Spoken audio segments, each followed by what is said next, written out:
Assalamualaikum warahmatullahi wabarakatuh. Selamat datang di video panduan akuntansi keuangan masjid. Beberapa dari kalian mungkin bertanya-tanya, mengapa akuntansi masjid diperlukan? Jawabannya yaitu sebagai pertanggungjawaban, sekaligus memudahkan pengelolaan masjid. Dalam surat Al-Baqarah ayat 282, dijelaskan pentingnya pencatatan transaksi, walaupun lebih spesifik untuk hutang piutang. Namun, terdapat hadis riwayat At-Tirmizi nomor 2416 dan hadis riwayat Al-Tabrani nomor 9772 yang menyinggung tentang pertanggungjawaban harta yang ia dapatkan dan untuk apa ia belanjakan. Sumber-sumber tersebut cukup untuk menjelaskan pentingnya akuntansi keuangan masjid sebagai bentuk pertanggungjawaban.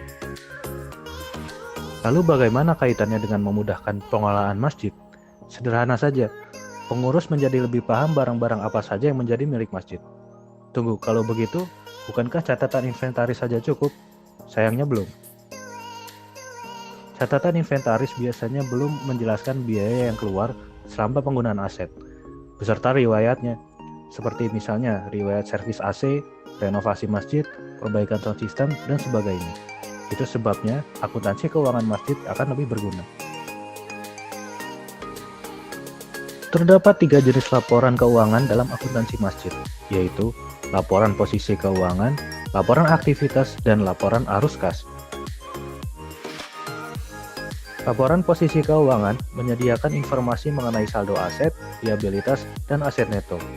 Aset merupakan saldo seluruh harta yang dimiliki oleh masjid, seperti bangunan masjid, sound system, hingga karpet yang digunakan ketika pertama kali dibeli.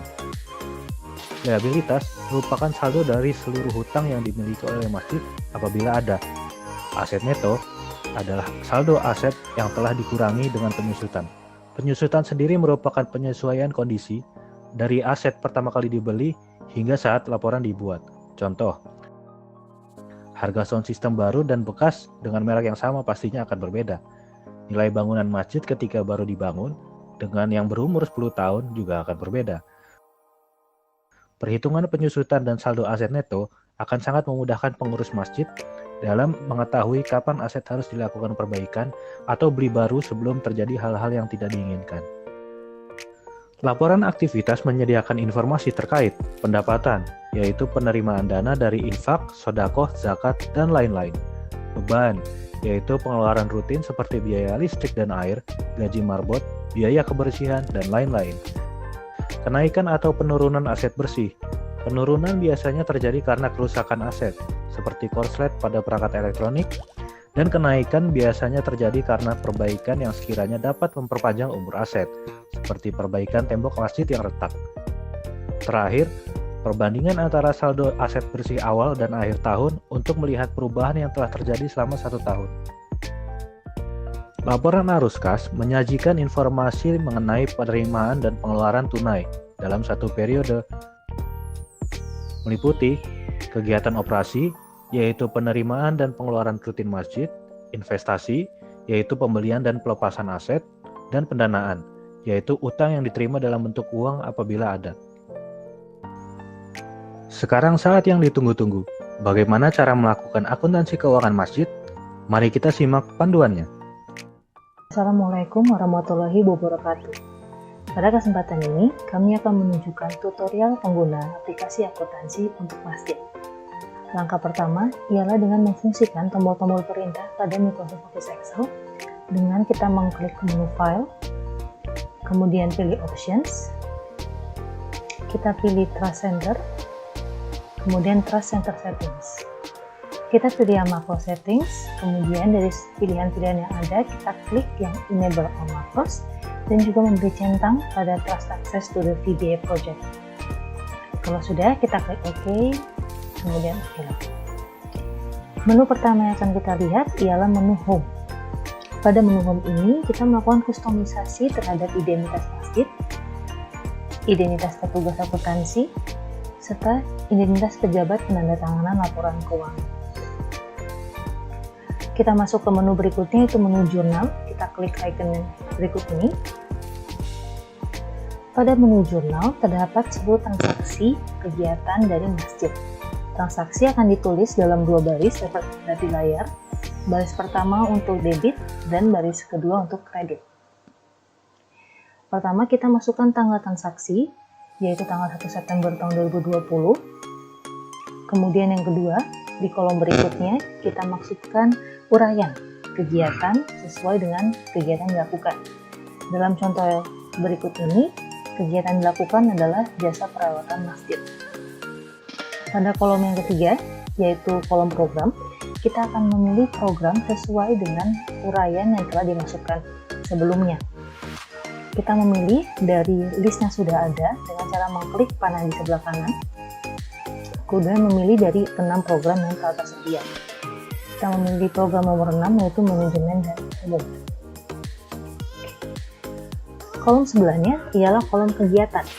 Sama seperti kolom program, kolom kegiatan ini kita pilih sesuai dengan pilihan yang ada berdasarkan program dan juga uraian telah diinput sebelumnya. Terdapat 33 pilihan kegiatan, dan pada contoh ini kita akan memilih kegiatan nomor 14, yaitu pemeliharaan aset. Di kolom berikutnya ialah kolom kode dan nama akun. Kita mengetik kata kunci, maka secara otomatis kode dan nama akun akan terinput. Di bagian atas ialah debit, sedangkan di bagian bawahnya untuk kredit. Kolom berikutnya ialah kolom referensi yang dapat kita kosongkan. Kemudian kita memasukkan jumlah nominal transaksi pada kolom debit di sisi kiri atas dan juga pada kolom kredit di bagian bawah kanan. Perlu diingat bahwa jumlah diinput antara kolom debit dan juga kolom kredit haruslah sama. Kemudian kita akan membuka menu laporan arus kas. Pada menu laporan arus kas ini secara otomatis akan terisi berdasarkan jurnal yang telah diinput sebelumnya, sehingga kita dapat membentuk laporan arus kas pada akhir periode pelaporan. Terdapat informasi atas arus kas dari aktivitas operasi, arus kas dari aktivitas investasi, arus kas dari aktivitas pendanaan, kenaikan atau penurunan kas periode tersebut, saldo kas awal tahun, dan saldo kas di akhir tahunnya. Kemudian kita akan kembali ke menu Home, lalu kita klik icon neraca saldo, sehingga muncullah menu neraca saldo. Pada menu ini berisi akumulasi transaksi yang telah dilakukan penjualannya. Dalamnya terdapat kode serta nama akun, nominal yang terbagi antara debit serta kredit, dan juga jumlah total transaksi yang telah diinput. Perlu diingat bahwa kolom debit dan kolom kredit jumlah totalnya harus sama. Kemudian, apabila kita telah selesai melakukan perjurnalan, jangan lupa untuk mengklik menu refresh yang berada di sebelah kanan atas berwarna hijau ini agar transaksi tersebut terekam dalam layar saldo dan jumlah saldo terakumulasi secara real time. Kemudian kita akan melihat menu laporan aktivitas. Pada menu ini kita dapat melihat aktivitas pendapatan, aktivitas pengeluaran atau beban, serta pula aktivitas yang menyebabkan kerugian, misalnya kerugian akibat kebakaran. Sama seperti laporan lainnya, laporan aktivitas ini juga terbentuk secara otomatis setelah kita melakukan penjurnalan, sehingga kita tidak perlu repot-repot lagi untuk membuatnya. Terakhir ialah menu neraca. Menu neraca menunjukkan posisi keuangan masjid per tanggal pelaporan. Terdapat informasi atas aset, informasi atas liabilitas, informasi juga atas aset neto. Demikianlah tutorial penggunaan aplikasi akuntansi masjid. Semoga dapat bermanfaat.